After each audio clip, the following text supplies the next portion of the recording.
So I want to start by asking you a question, and I am kind of curious of your response. So how do you feel about faces? Like mine, yours, the people next to you. I want you to think about that for a moment. Faces. So this week, the Photos app on my phone popped up without any notice this picture of my daughter Lucy from 9 years ago. So she's almost 10, and it was this photo that I hadn't seen in ages, this one-year-old Lucy just gazing at me through the screen, and it just captured me. I had just found myself drawn into that face, and matter of fact, it took me a couple of minutes to notice I had just been standing there looking at her, my mouth wide open, a smile like moving across my face. It captured me. You ever had an experience like that? There's something about the human face. There's something fascinating and good and wonder-filled. And I was thinking about faces in general. They are interesting, at least I think so. Here's a couple things that I would say to get at that. So did you know that you and everyone else in this room and everyone else everywhere, did you know that you have a dominant nostril? Did you know that? Like literally a dominant nostril, and it switches every few hours. It's not like it's always the same. It's always playing games with you. In fact, some research would suggest that this helps the brain analyze and manage the different scents that we take in, like the great stuff we smell around the table, the various things we try to make out as we're in nature. A dominant nostril, so now you know. I also think the face is fascinating in this way, and so bear with me on this one. Did you know that every one of us have at least 2 kinds of microscopic arachnid mites that live on our faces? Did you know this? Yeah, so don't freak out. You're not alone. Everyone has it. And you're going to be okay, I promise. This is not something to worry about. Matter of fact, all mammals share this kind of experience, except for one. There's always that one mammal that likes to do things their own way and has to be different. You know, the platypus, right? Okay. So anyway, mites, noses, we're there. Okay, here's another thing about faces that I just find fascinating, even though it's not so much a characteristic of the face, but neuroscientists have studied this tendency in people, and you and I, to see faces in inanimate objects. Like, have you ever noticed a face when you're looking at like an electrical receptacle, or maybe in the foam on top of your cortado, or maybe you're on a flight and you see faces in clouds? You are not alone, and I'm not crazy for saying it. This is a thing that we humans share. Matter of fact, again, scientists have discovered this thing, pareidolia, and it's this way that our brains are primed to recognize faces. We're made for it. There's something about the face that draws us in. But if you go a little further, I bet all of us could also talk about how we have had experience with the power of the face. And here's what I mean. Isn't it true that a face can both welcome you or also let you know you're not welcome? No words have to be spoken. You've had those moments where the look in an eye can tell you whether you can come close and you're being delighted in, or whether you're being pushed away and someone is disappointed. It's interesting how the face can let us know, just the slight movement of the corners of the mouth, whether a smile is emerging in response to joy because of something we've done or just our presence, or the face and the corners can tighten and the lips can become like this straitjacket line of resistance, letting us know that there's something pushing back on us and we're not welcomed. You with me? The face has the ability to welcome or to push back, to let us know we're included or to exclude. And so as you think about that, I want to ask you a question about God's face. What do you think it looks like? And that'd be fun to consider, but maybe a better question is, what do you think God's face looks like looking at you? Like even right now. What's the look on God's face as God looks at you? I'd like you to sit with that question, and I'll do so too, and in a little bit we'll come back to it. But I want to lean into some scripture found in Romans chapter 5. We're going to look at verses 12 through 21. A bunch of good news in this text, but some good news I think that'll lead us right back into that question and a discovery that is life-giving for all of us and for everyone we know. And so I want to invite you, if you have a copy of the scriptures, you want to pull it up on your phone. Also on that webpage Clay mentioned, you can read these scriptures along as we go. And I'd love to start with Romans chapter 5, verse 12. Matter of fact, if you do have that and you want to read it aloud, feel free to do it with me. But here's what it says. It starts by saying these words: when Adam sinned, sin entered the world, Adam's sin brought death, so death spread to everyone for everyone's sin. Now, some of you are like, wait, I just thought you said we're going to talk about good news and things that are life-giving. That does not feel that way. Here'd be my invitation. Just bear with me. We're going there. But I'm the kind of person, I don't know if you're like this, when I read the scripture, it causes me to ask questions. So like when I read that line about Adam and sin, I have to ask these questions. Well, who's Adam? Like I have a friend named Adam, but I didn't know he was in the story. So who is that? And what is this thing of sin? And so let's start with Adam for a minute, because this is kind of important. So Paul, in mentioning this person Adam, is actually inviting us to step way back into the story we all share, the story all humans share.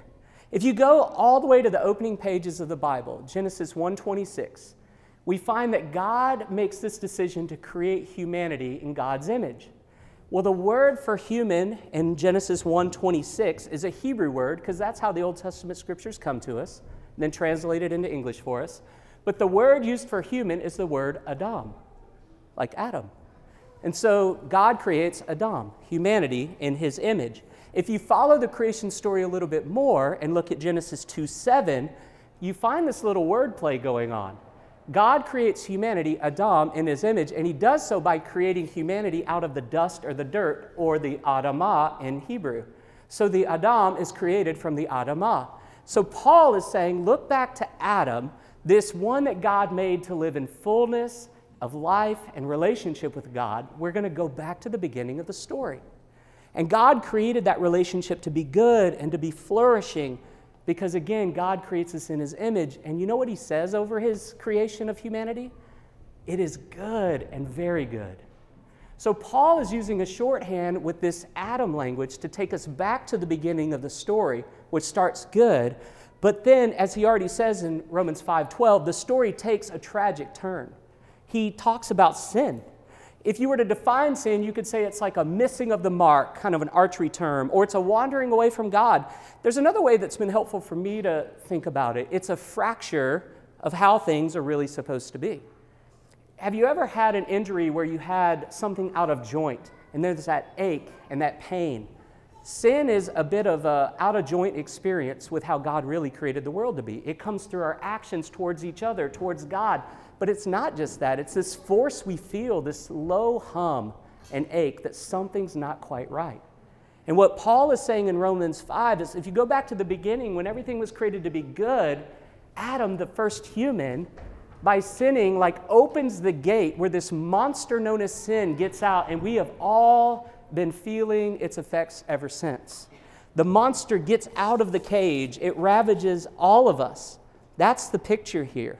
That sin is this monster that is on the loose and unleashes the power and reign of death and everything that feels like death. And I think we could tell our stories about that. We have felt the weightiness of sin. But again, the story continues. We're going to the good news. If you read with me in Romans 5:15, it says this, "But there is a great difference between Adam's sin and God's gracious gift. For the sin of this one man, Adam, brought death to many, but even greater is God's wonderful grace and his gift of forgiveness to many through this other man, Jesus Christ." So I love this. We go back to Adam, to the beginning, to how things are supposed to be, but we see the fracture. The monster of sin is on the loose. We feel the pain of death. But what Paul is saying is we are not left there. There is another human, another face to look at in this story as well. The story of God himself putting on humanity and moving into our neighborhood, Jesus Christ our Lord. And what Paul says is in Jesus that we come face to face with grace, with gift, with liberating forgiveness. It's what Colossians says. In Jesus we see the visible image of the invisible God. And I wanted to say that because if you wonder ever what God's like, what God's disposition is like, what God's attitude is like, what God acts like and looks like, look at Jesus over and over and over again. And that's what Paul's inviting us to do in Romans chapter 5. And so I love how that verse 15 begins. I don't know if you caught that phrase. He says there's a great difference between sin and the gift of grace. There's a great difference. And I want to riff on that line for just a moment. They're not the same. There is a great difference between the ache of sin and death and the gift of grace come in Jesus. And we see it in Jesus' own life. So I am a big fan of going back to the Gospels, the biographies we have of Jesus over and over and over again. And one of my favorites, I would just throw this out, if you're curious about Jesus or trying to figure out where to start on your own journey with Jesus, or maybe you just want to get back into it, I love to recommend the Gospel of Mark. It's like this fast-moving collection of short stories. Any like short film fans in the house? Like it's got that quality to it, kind of quick-cut video of the life and scenes and ways of Jesus. Well, in that gospel, I want to direct our attention to the very beginning of Mark chapter 1, verse 40 and 42. And this shows us the great difference between the weightiness of sin and the good gift of grace. So it says, a man with leprosy came and knelt in front of Jesus, begging to be healed. And listen to what the man says. Hey, if you're willing, you kind of sense a desperation and maybe even a reluctance. If you're willing, you can heal me and make me clean, he said. And then it goes on to say, moved with compassion, Jesus reached out and touched him. I am willing, he said, be healed. Instantly, the leprosy disappeared and the man was healed. And what I want to draw our attention to in that text is this. There is a posture and a solidarity on display in Jesus that is so life-giving and grace-filled. In the culture that this man is struggling with this deep illness of leprosy, he would have been ostracized, kept away, like distanced from everyone and everything that he would have wanted to participate in. But Jesus doesn't look just from a distance with compassion. He comes close enough to touch, close enough to say, we're in this together.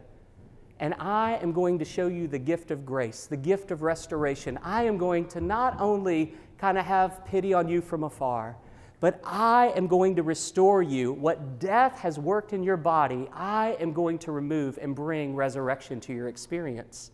It's like Paul was saying, there is a great difference between the weightiness of sin and its effect and the good gift of grace found in Jesus Christ.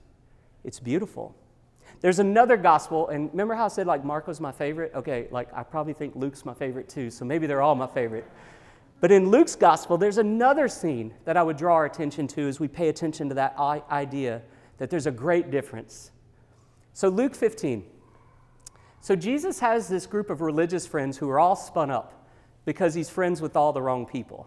Matter of fact, the language they use in Luke 15 is Jesus is over here hanging out with notorious sinners. He's even eating with them. They are losing their minds over it. And so Jesus begins to tell them a story. And the story he tells them starts like this. There's a son, and he goes to his dad, and he says, I've done this thing with you long enough. I want part of the family wealth that's mine, and I'm out of here. He abandons his family, and he lives a self-indulgent life. He wants to get his. He's out. Well, the way the story continues, he falls on hard times. His resources run out, and he doesn't know what to do. And he hits rock bottom. And we find that this young man kind of then, with shame, begins to shuffle home. See, he kind of thinks that I did this horrific thing, and so I now need to put myself in this horrific place because I did a thing and maybe I can make up for it. But remember, there's a great difference between sin's weight and cost and the gift of grace in Jesus. And as Jesus is telling the story, listen to what he says.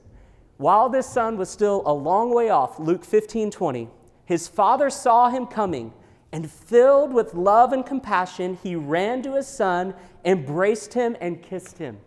That is not what the son was expecting. I don't think that's what we expect when we shuffle towards God, maybe dealing with our own shame and our own regret. But I want to invite us to remember tonight there is a great difference between sin and the gift of grace. They are not a one-for-one.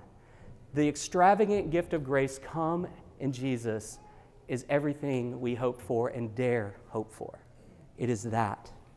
The story goes on, and it says, his son said to him, but Father, I've sinned against both heaven and you. I'm no longer worthy of being called your son. But the father said to the servants, quick, bring the finest robe in the house and put it on him. Get a ring for his finger and sandals for his feet, and kill the calf we have been fattening. We must celebrate with a feast, for this son of mine was dead and now has returned to life. He was lost, but now is found. And I love this line, so the party began. That is not what the son was expecting. I, again, think many of us and our friends, that is not the embrace. That is not the welcome that we expect from the God of the universe, but that is exactly what the God of the universe is like. And he has shown up in Jesus and invites us into the celebration over and over and over again. Again, there is a great difference between sin's weightiness and the way it holds us down and the liberating goodness of grace found in Jesus. They are not equal. Grace wins every time. And I just shared a couple of stories. I could go on and on and on, but here's the point of all this. What Paul's trying to do in Romans 5, what Jesus shows us in the Gospels, what all this is about, is that grace has a face, and it's Jesus. And so earlier I asked the question, hey, what do you see when you see God looking at you? What does the face of God look like looking at you? I have some friends who say it a little differently, and I find it helpful. What's it like when you behold the one who is beholding you?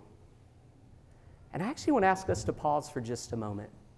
If you would even dare for a moment, close your eyes for a second. And taking what we've already looked at together, that God has put on flesh and moved into our neighborhood and shown us extravagant love and grace through his life, his death, his resurrection. That's what Paul's getting at.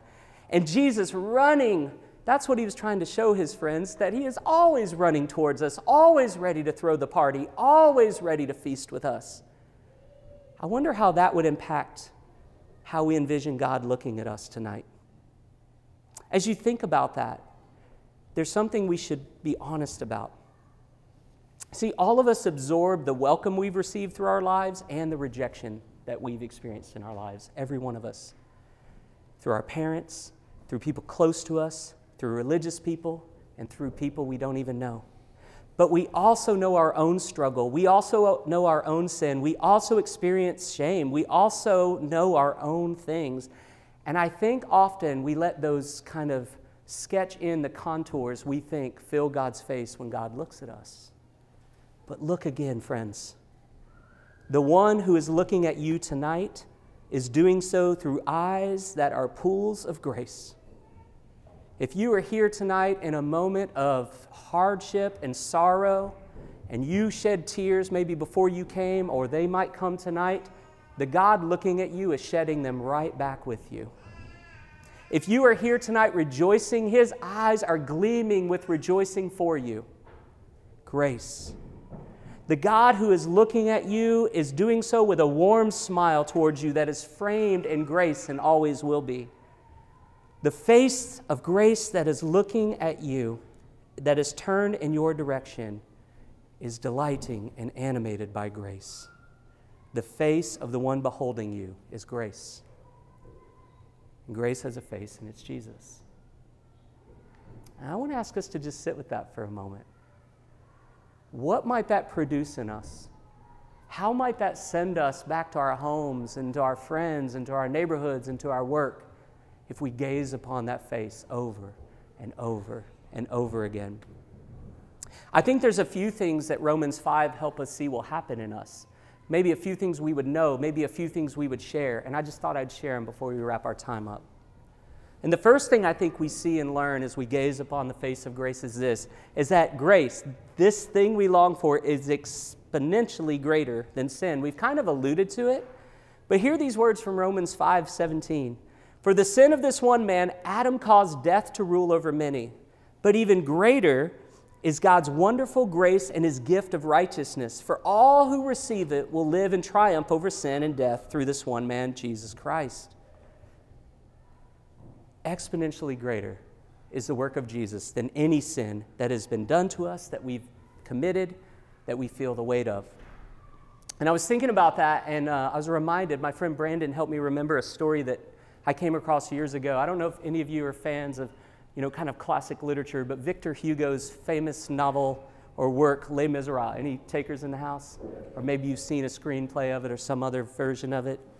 But the story goes like this. We meet a character named Jean Valjean who spent 19 years in prison for stealing a loaf of bread, trying to help take care of his sister's son. So the time did not fit the crime, right? So his life the rug is yanked out from under him. He is robbed of all of those years. And so he gets out. He has nowhere to go, no life to go back to. So he finds himself at the door of a neighborhood priest. He knocks on the door. He's invited in. He's given food. He's given a place to stay and welcome for the night. Well, the way the story goes, throughout the night, he ends up robbing the priest and then making off with a variety of silver objects. The story continues, and we find that the police find him with these stolen items. They bring him back to the priest's house, and you think, at least, right, that, oh, a showdown's going to happen, and justice is going to be served, and end of story, roll the credits. But the story is just getting started, because it goes like this. The priest says, oh, he didn't steal these things. I gave them to him. And he even chastises Valjean and says, why didn't you take the silver candlesticks too? It's this beautiful picture of grace upon grace. And then as the story continues, the priest says these words to Jean Valjean. He says, my brother, you no longer belong to evil. With this silver, I've ransomed you from fear and hatred, and now I give you back to God. It's a picture of grace that gets at even just a fraction of what Paul is trying to tell us in Romans 5, that grace is exponentially greater than sin, and grace will always welcome us home, and grace will always bring about the healing we so desire. A potent image that I hope we'll remember. The second thing we see, and I think that story leads us into it as well, is that grace spreads person to person. In that story, if you continue the flow of it, Valjean, because of this instance or experience with the priest, he goes on to live a life that has this ripple effect good for others, right? One thing starts a chain reaction of good all over the place. And that's what happens through the work of Christ towards us and everyone. If you were to read the text in Romans chapter 5, 18 through 19, it gets at that. It says, yeah, Adam's sin brings condemnation, but Christ's one act of righteousness brings a right relationship with God and a new life for everyone. And I love that line. The one thing Jesus does starts a chain reaction for you, for me, for everyone, everywhere, new life. And it leads us into the hope and everything we're longing for. I was thinking about the ripple effect concept, how grace moves person to person. And I couldn't help but think of my friend Doug. And I don't have time tonight to tell you all of Doug's story. But one thing that I really need to tell you, it's very important, is that Doug's experience with Jesus, the grace that Doug himself experienced, looking into the face of grace, it had a ripple effect that actually has a lot to do with why we're even sharing this space tonight. I met Doug when I was 19. I was a mess. Some of you know me now and you're like, you're a mess, like go further. It was crazy town. I remember such a season of my life, I was such a seeker of something that felt like life. And I had tried and looked, I had explored, I kind of was thinking back through it all. I looked at a variety of philosophies and religious ideals.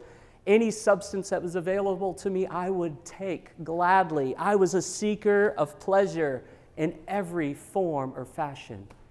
And none of it led me to the thing that could handle the ache, the low hum of disappointment, the longing that I had in my gut.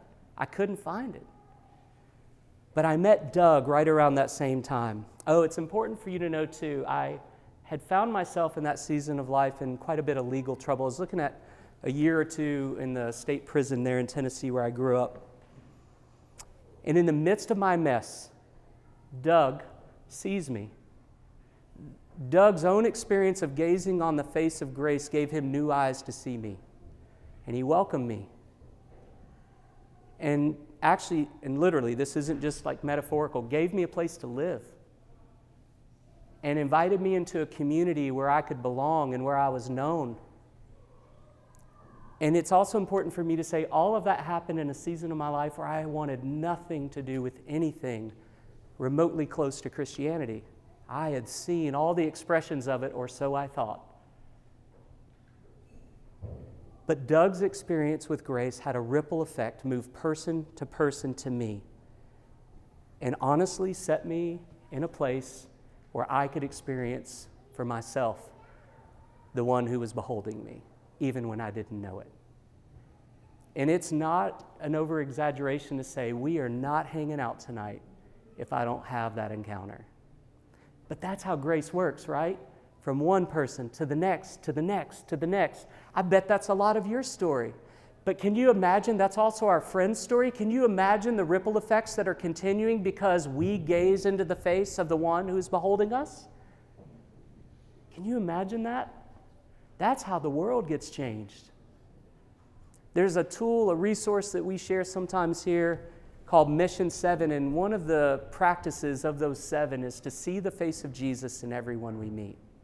And I would encourage you, gaze long into the face of the one who's beholding you, the face of grace, Jesus himself.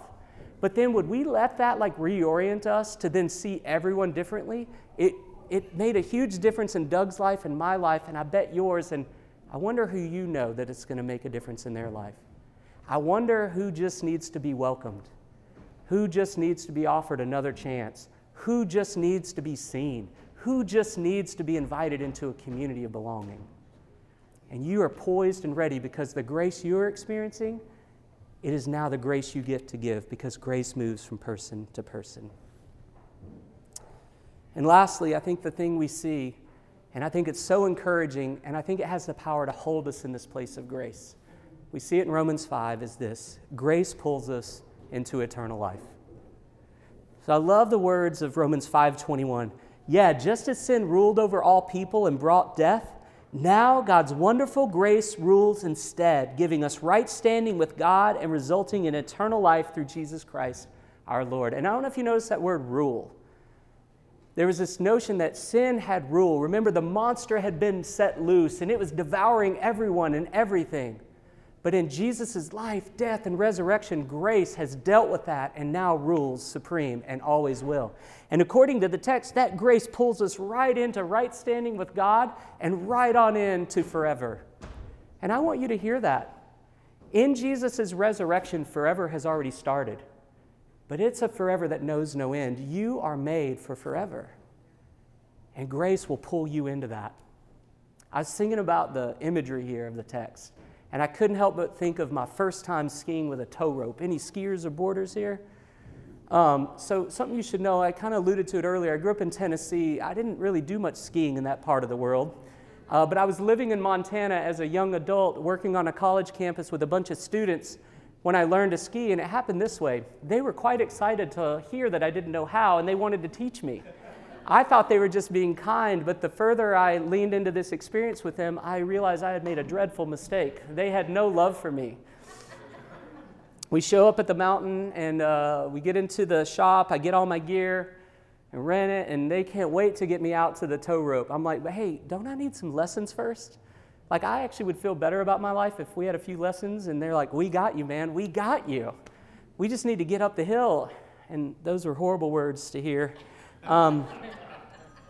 Because as the story moved on, I remember I go over and I kind of shuffle my way and I grab hold of this rope, and I am not kidding you all, immediately I lost my balance. My legs are going every direction. Yeah, it was as funny as you think it would be. Everyone who paid their lift ticket price that day got a comedy show instead, and I got bruised for it. It was fabulous, let me tell you. But I remember that moment where even though everything was going crazy, I did not let go of that rope. And you know what? It got me to the top of the hill. It got me to the top of the hill. And you know what the text says? Grace will get you to the top of the hill. Grace will pull you into the life you've always been made for. There are going to be days where we lose our footing. There are going to be days where we don't know what we're doing and we feel like we're flailing. But the God who has come in Jesus, grace with a face, will get us to the top of the hill, will take us into the forever life. And so when fear and the ways of death come barking at your door and try to trip you up, my deep hope for you is you will look once again into the face of grace. You will look upon the one beholding you always, delighting in you, welcoming you, which is what Paul's getting at in Romans 5. And you will let him take you into the good forever, which doesn't start when we die. We're already in it now.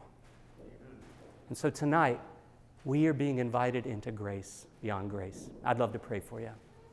Father, tonight as we've gathered, I pray that just kind of a few minutes in the scriptures, that maybe something's been awakened in us where we could look again. We could see again your face looking back at us, the face of grace, the one beholding us with joy and delight and love and all kinds of resurrection goodness. And I pray for anyone here tonight who simply needs to take the step.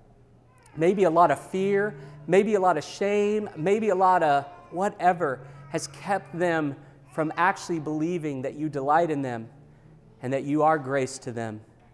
But I pray tonight they would take a step towards you. Say, yes, Jesus, I will open my eyes and see you looking at me again. And I will begin to let you lead me into the good life I've been made for. I pray we would all do that. I also pray that every one of us tonight would leave and kind of lean into a practice where in our own way each day, we gaze upon you gazing upon us. I know for me, Lord, it's helpful sometimes to just set a timer for 5 or 7 minutes and be quiet. Read some scriptures like the ones we've read tonight and then just sit with you. And I pray out of it, Lord, though, that we would then see your face in everyone we meet, because everyone we meet has been made to experience grace. So may we be a community of those who bring grace, of those who bestow grace upon grace upon grace. And we look forward to it and the life that you work in our homes, our neighborhoods, our city, our world, and beyond. Let it be, Jesus. Let it be. Amen. Before I spoke a word, you were singing over me. And you have been so, so good to me. Before I took a breath, you breathed your life in me. And you have been so, so kind to me. Come on, we sing of his love. Oh, the overwhelming, never-ending, reckless love of God. Oh, it chases me down, fights till I'm found.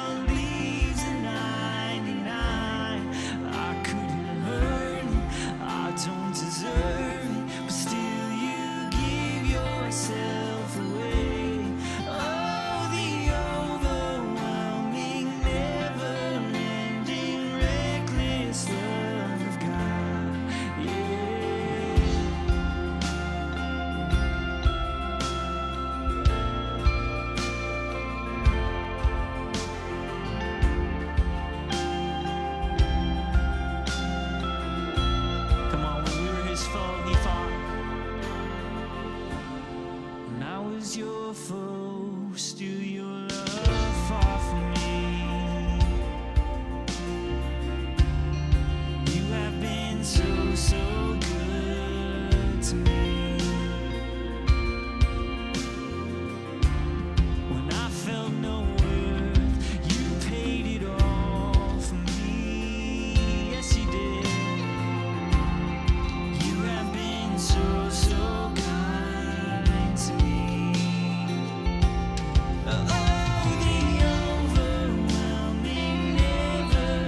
There's no wall you won't kick down, lie you won't tear down, coming after me, oh no.